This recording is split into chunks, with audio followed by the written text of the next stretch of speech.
नमस्ते विद्यार्थियों, मेरा नाम अर्शान है और आज हम लोग एनसीईआरटी की कक्षा 7 की विज्ञान की पाठ्यपुस्तक से 18वां अध्याय जो कि है अपशिष्ट जल की कहानी भाग 2 पढ़ेंगे। तो विद्यार्थियों, पिछले भाग में हमने वाटर अर्थात जल जो हमारे जीवन में अमूल्य है उसके बारे में जाना था। हमने इस बारे में भी बात की थी कि कैसे अपशिष्ट जल पुनः उपयोग होता है और उसका उपचार कैसे होता है। साथ ही साथ हमने सीवेज के बारे में भी जाना था।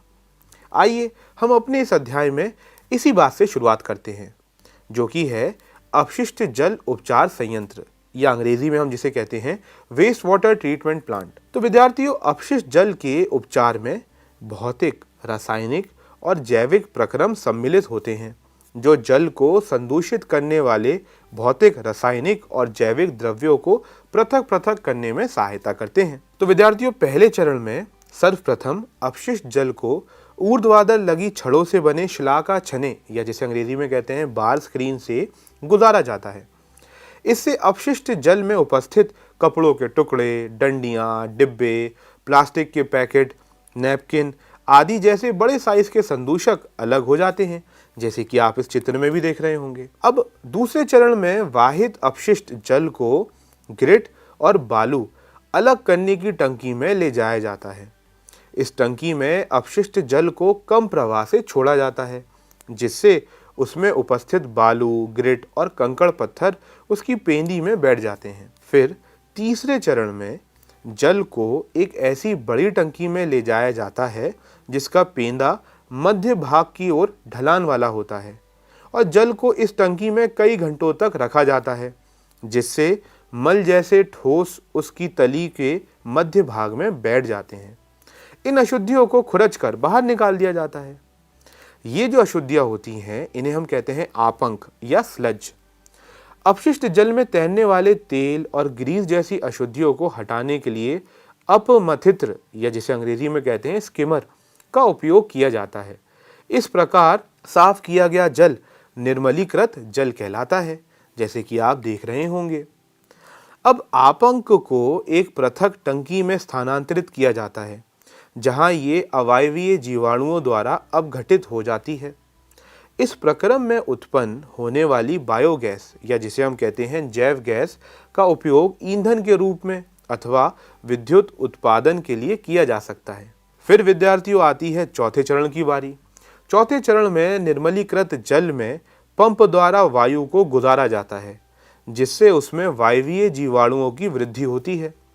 ये जीवाणु निर्मलीकृत जल में अब भी बचे हुए मानव अपशिष्ट पदार्थों, खाद्य अपशिष्ट, साबुन और अन्य आवांछित पदार्थों का उपयोग कर लेते हैं। कई घंटों के पश्चात जल में निलंबित सूक्ष्म जीव टंकी की पेंदी में सक्रियक आपंक के रूप में बैठ जाते हैं और अपशिष्ट भाग से जल को निकाल दिया जाता है। जल को बालू बिछाकर बनाए शुष्कन तलों अथवा मशीनों द्वारा हटा दिया जाता है। अब शुष्क आपंक का उपयोग खाद के रूप में किया जाता है विद्यार्थियों, जिससे कार्बनिक पदार्थ और पोषक तत्व पुनः मृदा में वापस चले जाते हैं। उपचरित जल में अल्प मात्रा में कार्बनिक पदार्थ और निलंबित तत्व होते हैं। इसे समुद्र, नदी अथवा भूमि में विसर्जित कर दिया जाता है। प्राकृतिक प्रक्रम इसे और अधिक स्वच्छ कर देते हैं। कभी कभी जल को वितरण तंत्र में निर्मुक्त करने से पहले उसे क्लोरीन अथवा ओजोन जैसे रसायनों से रोगाणु रहित भी कर लेना आवश्यक होता है। और विद्यार्थियों, ये सुझाव दिया गया है कि हमें वाहित मल संयंत्रों के चारों ओर यूकेलिप्टस के वृक्ष लगाने चाहिए। ये वृक्ष समस्त अतिरिक्त अपशिष्ट जल को अवशोषित कर लेते हैं और वायुमंडल में शुद्ध जल वाष्प को निर्मुक्त करते हैं। तो विद्यार्थियों, ये तो हुई अपशिष्ट जल उपचार संयंत्र की बात। अब बात आती है आपकी और हमारी, यानी एक जागरूक नागरिक की। अपशिष्ट पदार्थों की उत्पत्ति मानव के प्राकृतिक एवं सामाजिक क्रियाकलापों का ही परिणाम है, परंतु हम अपशिष्ट पदार्थों की मात्रा तथा उसकी विविधता को सीमित अवश्य कर सकते हैं। हम प्रायः कूड़े कचरे से उठने वाली दुर्गंध से परेशानी का अनुभव तो करते हैं और खुली नालियों का दृश्य हमें घृणित भी लगता है। वर्षा काल में स्थिति और भी भयावह हो जाती है जब नालियां उमड़ने लगती हैं और उनका कचरा सड़कों पर फैल जाता है। हमें कीचड़ से भरी सड़क से अपना मार्ग ढूंढना पड़ता है। ये परिस्थितियां अत्यंत अस्वास्थ्यकर एवं रोगकारक हो सकती हैं। सड़कों पर बिखरे कचरे या अपशिष्ट पदार्थों पर रोगवाहक मच्छर, मक्खियां तथा अन्य कीट पनपने लगते हैं। तो हमें चाहिए कि हम एक जागरूक नागरिक बने।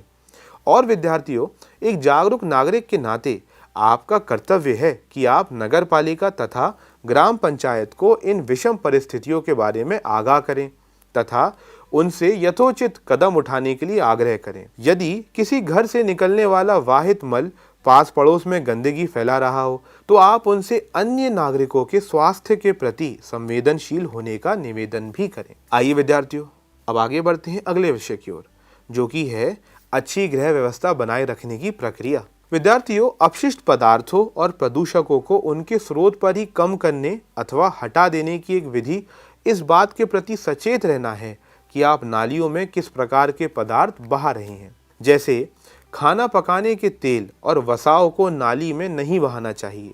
ये पाइपों में कठोर पदार्थों की परत जमाकर उन्हें अवरुद्ध कर सकते हैं। खुली नाली में वसा मृदा के रंध्रों को बंद कर देती है, जिससे उसकी जल को फिल्टर करने की प्रभाविता कम हो जाती है। तेल और वसाओं को कूड़ेदान में ही फेंकें और दूसरों को भी ऐसा करने के लिए प्रोत्साहित करें।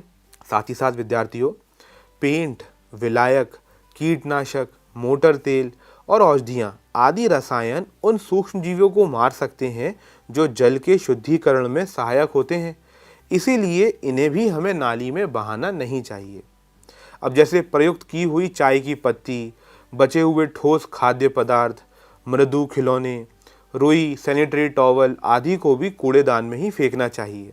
जैसे कि आप इस चित्र में देख रहे हैं, ये नालियों को अवरुद्ध कर देते हैं और ऐसे अपशिष्ट ऑक्सीजन का मुक्त प्रवाह नहीं होने देते, जिनसे निम्नीकरण का प्रक्रम बाधित होता है। तो विद्यार्थियों, स्वच्छ भारत के बारे में तो आप जानते ही होंगे। चलिए थोड़ा सा और मैं बता देता हूँ कि वर्ष 2016 में भारत सरकार ने एक नए मिशन की शुरुआत की,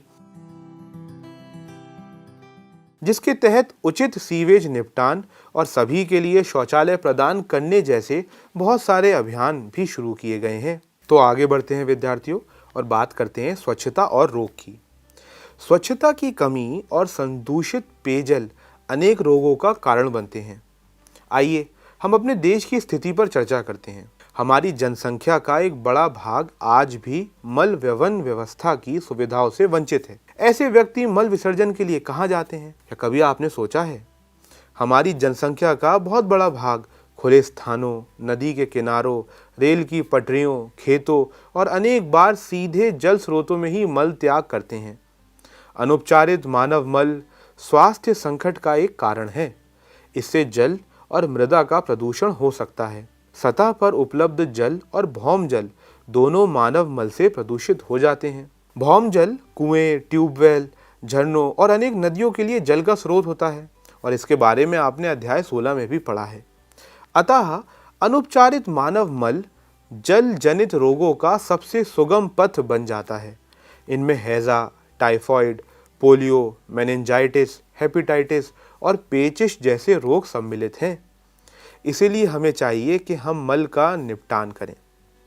तो आइए आगे बढ़ते हैं अगले विषय की ओर, जो कि है वाहित मल निपटान की वैकल्पिक व्यवस्था। तो विद्यार्थियों, स्वच्छता की स्थिति सुधारने के लिए कम लागत के यथास्थान वाहित मल निपटान तंत्रों को बढ़ावा दिया जा रहा है।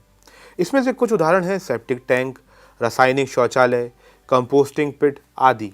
सेप्टिक टैंक उनके लिए उपयुक्त है जहां मल वहन की व्यवस्था नहीं है, जैसे अस्पताल, अलग थलग बने भवन अथवा 4 से 5 घरों के समूह।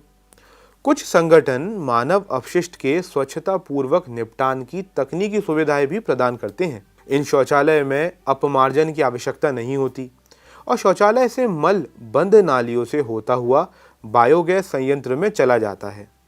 उत्पन्न होने वाली बायोगैस का उपयोग ऊर्जा के स्रोत के रूप में किया जाता है। तो विद्यार्थियों, इसी सब बातों के साथ एक सवाल आपके मन में जरूर उठा होगा कि सार्वजनिक स्थलों पर स्वच्छता कैसे होती है। अब हमारे जैसे देश में जहां समय समय पर मेलों का आयोजन होता रहता है, बड़ी संख्या में लोग इनमें भाग लेते हैं। इसी प्रकार railway station, bus stand, airport, अस्पताल आदि बहुत भीड़ वाले सार्वजनिक स्थल होते हैं। प्रतिदिन हजारों लोग यहाँ आते हैं, यहाँ विशाल मात्रा में अपशिष्ट पदार्थ जनित होते हैं, तो इनका उचित निपटान आवश्यक होता है, अन्यथा महामारी फैल सकती है। तो विद्यार्थियों, सरकार ने स्वच्छता के कुछ निश्चित मानक निर्धारित किए हैं, लेकिन दुर्भाग्य से इनको सख्ती से लागू नहीं किया जाता। तथापि हम सभी सार्वजनिक स्थलों पर स्वच्छता बनाए रखने में योगदान कर सकते हैं। जैसे हमें यहाँ वहाँ कूड़ा करकट नहीं फेंकना चाहिए। यदि किसी स्थान पर कूड़ेदान ना हो तो हमें अपना कचरा घर ले आना चाहिए और कूड़ेदान में ही डालना चाहिए। इसीलिए छात्रों, अपने पर्यावरण को स्वच्छ और स्वस्थ रखने में हम सभी को भूमिका निभानी है। जल स्रोतों को स्वस्थ अवस्था में बनाए रखने के लिए आपको अपने उत्तरदायित्व को समझना चाहिए। हमें अपने जीने के तौर तरीके में अच्छी स्वच्छता की आदतों को अपनाना भी चाहिए। परिवर्तन के दूत के रूप में आपकी व्यक्तिगत पहल से ही बहुत अंतर आ जाएगा। दूसरों को अपने दृढ़ संकल्प, विचारों और आशावादिता से प्रभावित करें। यदि सभी व्यक्ति एक साथ मिलकर कार्य करें तो बहुत कुछ हो सकता है। सामूहिक कार्य में अत्यधिक शक्ति होती है। और फिर बच्चों, एक बार महात्मा गांधी ने भी तो कहा है कि मानवीय और पथ प्रदर्शक कार्य प्रारंभ करने के लिए किसी को भी किसी दूसरे का मुंह नहीं देखना चाहिए। इसी के साथ हम अपने पाठ के अंत पर आ चुके हैं। इस पाठ में विद्यार्थियों हमने बहुत सारी चीज़ें सीखी। हमने सीखा कि उपचार संयंत्र अपशिष्ट जल को किसी निश्चित स्तर तक प्रदूषकों से मुक्त कर देते हैं, ताकि प्राकृतिक प्रक्रमों द्वारा उसमें से शेष रह गए प्रदूषकों का निपटान हो सके। साथ ही साथ हमने ये भी जाना कि जहाँ भूमिगत मल व्यवस्था तंत्र और कचरा निपटान तंत्र उपलब्ध नहीं होते हैं, वहाँ कम लागत के यथास्थान स्वच्छता तंत्र को अपनाया जा सकता है। और अपशिष्ट जल उपचार के सह उत्पाद आपंक और बायोगैस बनाता है। खुली या मुक्त नाली व्यवस्था मक्खी, मच्छर और अन्य ऐसे जीवों के लिए प्रजनन स्थल प्रदान करती है जो रोग उत्पन्न करते हैं। और हमने ये भी जाना कि खुले में मल त्याग नहीं करना चाहिए। कम लागत विधियों को अपनाकर मल का सुरक्षित निपटान संभव है। तो विद्यार्थियों, आगे बढ़ते हैं अभ्यास भाग की ओर और करते हैं अपना पहला प्रश्न, जो कि है तेल और वसा को नाली में क्यों नहीं छोड़ा जाना चाहिए, स्पष्ट कीजिए। तो इसका उत्तर इस समान है कि तेल और वसा को नालियों में नहीं छोड़ा जाना चाहिए, क्योंकि ये पाइप में मिट्टी को कठोर करते हैं और उन्हें अवरुद्ध करते हैं। नाले में मिट्टी के छिद्रों में वसा जम जाती है और उसे अवरुद्ध कर देती है, तो ये पानी को बहने नहीं देते। आगे बढ़ते हैं अगले प्रश्न की ओर, जो कि है अपशिष्ट जल से स्पष्ट जल प्राप्त करने में शामिल चरणों का वर्णन करें। तो विद्यार्थियों, अपशिष्ट जल से स्पष्ट जल प्राप्त करने में शामिल चरण इस प्रकार हैं। सबसे पहला चरण है कि सभी भौतिक अशुद्धियां जैसे पत्थर, प्लास्टिक की थैलियां, डिब्बे आदि को हटाया जाना चाहिए। ये एक बार स्क्रीन के माध्यम से पानी पास करके किया जाता है। दूसरे चरण में पानी को पिट और सैंड यानी बालू के एक टैंक में ले जाया जाता है, जहां तलछट द्वारा अशुद्धियों को हटा दिया जाता है। फिर तीसरे चरण में पानी के नीचे से ठोस अशुद्धियां आदि को एकत्रित किया जाता है और एकत्र की गई इन अशुद्धियों को कीचड़ या अपंक, या जिसे हम अंग्रेजी में कहते हैं स्लज भी कहते हैं। चौथे चरण में स्पष्ट जल को जलवाहक द्वारा अशुद्धियों से साफ किया जाता है और क्लोरीनेशन अर्थात क्लोरीन की मदद से बीमारी पैदा करने वाले सभी बैक्टीरिया को दूर किया जाता है। विद्यार्थियों, आगे बढ़ते हैं अगले प्रश्न की ओर, जो कि है आपंक या स्लज क्या है, समझाएं कि इसका इलाज कैसे किया जाता है। तो विद्यार्थियों, इसका उत्तर इस प्रकार है कि जल उपचार संयंत्र में उपचार के दौरान अपशिष्ट जल से कीचड़ को एकत्रित किया जाता है और एनारोबिक बैक्टीरिया द्वारा कीचड़ को एक अलग अलग टैंक में विघटित किया जाता है।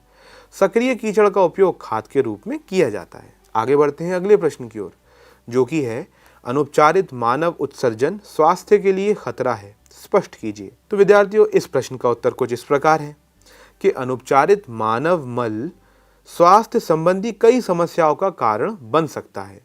ये जल, वायु और मिट्टी को प्रदूषित करता है। प्रदूषित पानी में रोग पैदा करने वाले बैक्टीरिया होते हैं जो महामारी फैलाते हैं, जैसे हैजा, मेनिंजाइटिस आदि। आगे बढ़ते हैं विद्यार्थियों अगले प्रश्न की ओर, जो कि है स्वच्छता और बीमारी के बीच संबंध की व्याख्या करें। तो विद्यार्थियों, इसका उत्तर कुछ इस प्रकार है कि स्वच्छता और बीमारी एक दूसरे से संबंधित हैं। स्वच्छता में सीवेज का उचित निपटान घर पर और सार्वजनिक स्थानों पर भी बहुत जरूरी है। यदि स्वच्छता है तो कोई बीमारी नहीं होगी, लेकिन अगर स्वच्छता नहीं है तो विभिन्न प्रकार के रोग उत्पन्न होंगे और फैलेंगे। इसीलिए बीमारी से बचने के लिए स्वच्छता रखी जानी चाहिए। आगे बढ़ते हैं अगले प्रश्न की ओर, जो कि है स्वच्छता के संबंध में एक सक्रिय नागरिक के रूप में अपनी भूमिका को रेखांकित करें। तो विद्यार्थियों, सक्रिय नागरिक के रूप में हमें अपनी व्यक्तिगत पर्यावरण की स्वच्छता का ध्यान रखना चाहिए। हमें लोगों को स्वच्छता के लाभों के बारे में जागरूक करना चाहिए। हमें नगर निगम को सभी खुली नालियों को ढकने और खुले में फेंके जाने वाले पदार्थों को हटाने में भी मदद करनी चाहिए। तो विद्यार्थियों, इसी के साथ हम अपने पाठ की समाप्ति पर आ चुके हैं। आशा करता हूं कि इस पाठ को पढ़ने में, सीखने में, समझने में आपको आनंद आया होगा और कोशिश करिए कि इसमें दिए गए प्रश्नों का आप अभ्यास करें अपने घर पर। इससे आपका ज्ञान और बढ़ेगा।